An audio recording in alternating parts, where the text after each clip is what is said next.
Hey, ladies, gentlemen, and everyone stuck in a group chat with someone who still uses LOL unironically, welcome to the Sanction Show, the only news breakdown where tariffs go up, but your blood pressure stays chill.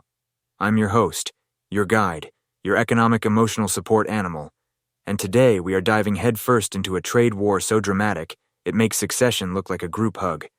Title: Trump's Trade War 2.0, when tariffs hit 145%, and Sanity hits 0%. Alright, let's set the scene. Picture this. Donald Trump, fresh off the campaign trail, decides it's time for a sequel. No, not Home Alone. 3. Mar-a-Lago edition. We're talking Trade War 2. Tariffs reloaded. So what's happening? America and China are back at it again.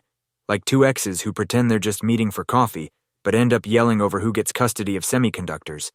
The U.S. has slapped 145% tariffs on Chinese imports.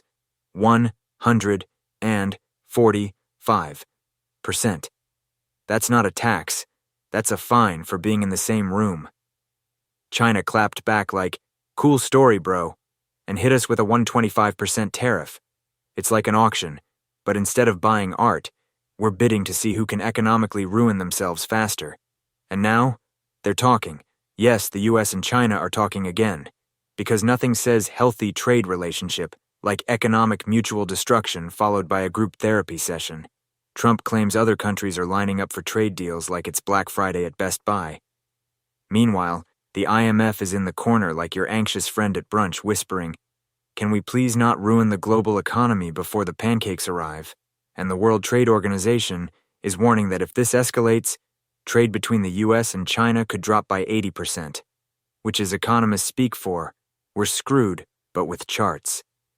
Meanwhile, Treasury Secretary Scott Bessent says it's basically an embargo. Translation: we're not fighting, we're just freezing each other out until one of us cries.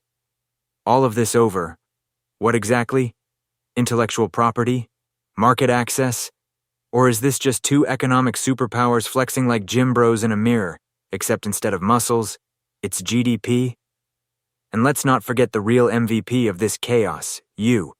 Because you get to pay more for everything, from iPhones to air fryers to that suspiciously cheap ring light you bought from Wish. So what's the moral of this tariff telenovela? When economic superpowers throw shade and taxes, the whole world ends up sunburned.